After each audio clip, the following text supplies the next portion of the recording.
E aí, oitavo ano, bom dia! Pronto para mais um dia de aula? Beleza? Então, nosso tema de hoje será tempos derivados do infinitivo impessoal, para a gente fechar aí esse grupos aí de derivação verbal, né? A gente fecha com esse último grupo de derivação, tá bom? Lembrando, a gente está finalizando a apostila, então as próximas aulas aí a gente vai já dar início às nossas atividades com a apostila do segundo bimestre. Então, quem ainda não pegou lá na escola, né? Então já providencia, porque quando começarmos com as atividades, é bom que a galera já esteja com a apostila para poder acompanhar, tá bom? Então vamos lá. Peguem a apostila, coloquem lá na página 93, que é onde começa o assunto, né? E após as explicações, a gente vai fazer as atividades de fixação, que vão estar lá na página 98 e 99. Tá bom, gente? Não esquecendo aí, né, de fazer as atividades, colocar no caderno, para não enrolar o meio de campo. Falei isso com vocês na aula passada. Então, a gente percebe um pouquinho que tem alguns alunos que estão deixando para depois. E aí enrola bastante, tá? Então, façam a atividade hoje e aí aquela rotina que a gente já sabe. No final da aula a gente faz a autocorreção e aí fica tudo bacana, tá? Então vamos lá, vamos às explicações. Vamos lá, galera, vamos entender aí os tempos derivados do infinitivo impessoal, né? Então, só que antes vamos fazer uma revisão dos tempos que nós já estudamos. Então, nós já vimos aí os tempos primitivos, presente do indicativo e pretérito perfeito do indicativo. Do presente do indicativo, a gente viu que deriva o presente do subjuntivo e o imperativo, afirmativo e negativo. Do pretérito perfeito do indicativo, vai derivar pretérito mais que perfeito do indicativo, futuro do subjuntivo e pretérito imperfeito do subjuntivo. Hoje, a gente vai ficar aí com o infinitivo impessoal e dele vai derivar o pretérito imperfeito do indicativo, o futuro do presente do indicativo e o futuro do pretérito do indicativo, o infinitivo pessoal e as formas nominais gerúndio e particípio. Então, vamos entender. Mas, antes, vamos relembrar o que seria infinitivo impessoal? Então, o verbo no infinitivo é a forma como ele se apresenta. Então, quando eu busco no dicionário, por exemplo, uma palavra que é verbo, lá eu vou encontrar a forma infinitiva desse verbo. Então, cantar, estudar, sorrir, correr. Então, esses verbos, com essas terminações, vão estar no infinitivo. E por que impessoal? Porque nesse momento a ação ainda não foi atribuída a um ser. Então, eu só torno um verbo pessoal quando eu o conjugo. Então, por exemplo, se eu falo estudar, estudar é o infinitivo impessoal do verbo. No momento em que eu conjugo eu estudo, tu estudas, ele estuda, ele passa a ser pessoal, porque eu atribuí a ação de estudar a um ser. Então, ficou claro para vocês? Então, infinitivo é a forma como o verbo se apresenta. Impessoal, porque até então ele não pode ser atribuído a um ser, ok? Então, aqui a gente tem um panorama dessa formação. Então, o tempo primitivo aí é o infinitivo impessoal e os tempos derivados, pretérito imperfeito do indicativo, futuro do presente do indicativo e futuro do pretérito do indicativo, infinitivo pessoal, gerúndio e particípio, que são as formas nominais que derivam aí do infinitivo, ok? Bem, então vamos lá, vamos entender aí como vai ocorrer essa formação. Para o pretérito imperfeito do indicativo, nós vamos ter duas formações, tá? Para a primeira conjugação, ou seja, verbos terminados em AR, lembram? Então, quando eu tenho um verbo na primeira conjugação, todos esses verbos vão ter que terminar em AR, tá? Então, nesse caso, a gente vai retirar essa terminação AR e vai acrescentar a desinência ava. Então, vamos ter aí o radical Kant, porque foi retirado a desinência R, e vamos acrescentar a desinência modo temporal e número pessoal, né? Então, vamos ter Kant mais ava, então vamos ter cantava. Vamos ter Kant mais avas e vamos ter, a partir daí, cantavas. Então, vamos ver a conjugação toda, né? Então, eu cantava, tu cantavas, ele cantava, nós cantávamos, vós cantáveis e eles cantavam, ok? No caso da segunda e da terceira conjugação, a gente agora vai acrescentar a desinência ia ao radical do verbo, porque a gente vai retirar aquela desinência do infinitivo lá, como eu falei para você. Aqui a gente tem o exemplo do verbo vender. Então, tira aí o ER, né, que é a desinência do infinitivo da segunda pessoa, então vai ficar vende. E a esse radical, a gente vai acrescentar a desinência ia. Então, vamos ter eu vendia, tu vendias, ele vendia, nós vendíamos, vós vendias e eles vendiam. Ok, pessoal? Então, recapitulando, no pretérito imperfeito, nós temos duas formações. Uma para a primeira pessoa, né? Perdão, uma para a primeira conjugação. Então, eu vou tirar o AR e vou acrescentar a desinência ava. E outra para a segunda e terceira conjugação. Eu tiro a desinência final, que é R e R, e acrescento o ia, ok? Vamos, então, agora para o futuro do presente do indicativo.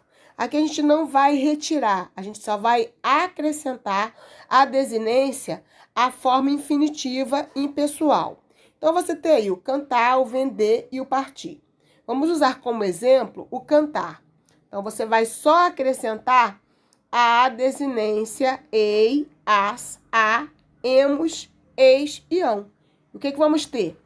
Cantarei, cantarás, cantará, cantaremos, cantareis e cantarão. Então, aqui não tem muita dificuldade. É só você acrescentar a desinência ao infinitivo do verbo, ok? Se fosse vender, venderei, venderás, venderá, venderemos, vendereis e venderão. E se fosse partir?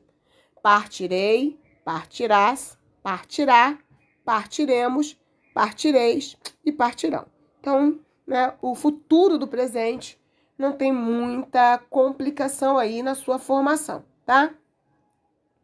E o futuro do pretérito do indicativo? Então, cuidado para não confundir lá com o futuro do presente, ok? O futuro do pretérito, gente, é um futuro mais relacionado ao pretérito, ao passado.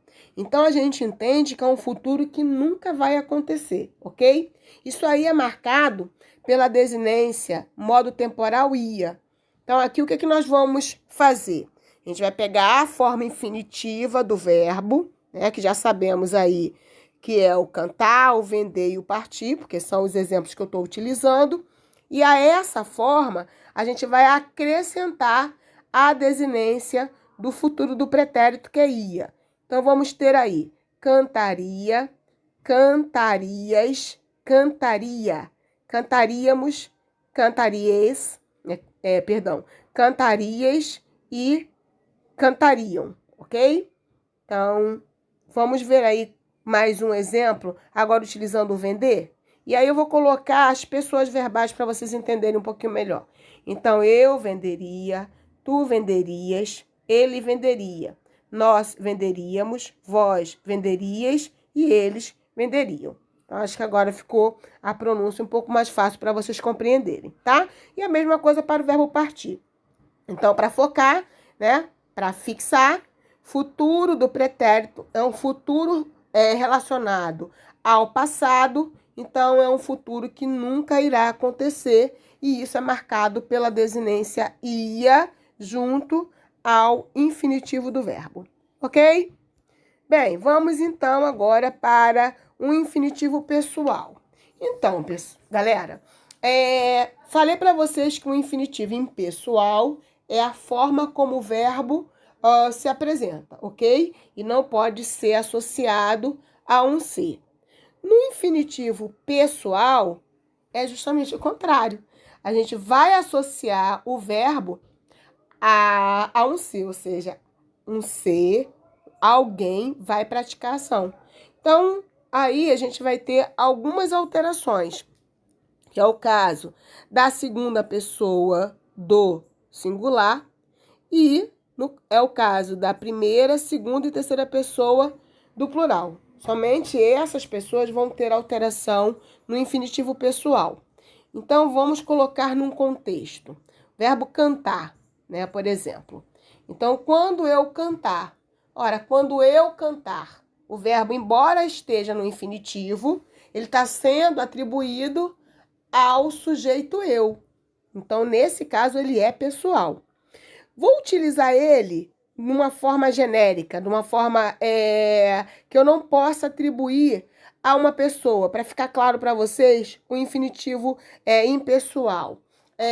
Cantar faz bem. Nessa frase, cantar faz bem, quem canta? Aqui eu não tenho um sujeito praticando a ação. Então, na frase cantar faz bem, o verbo cantar está no infinitivo impessoal.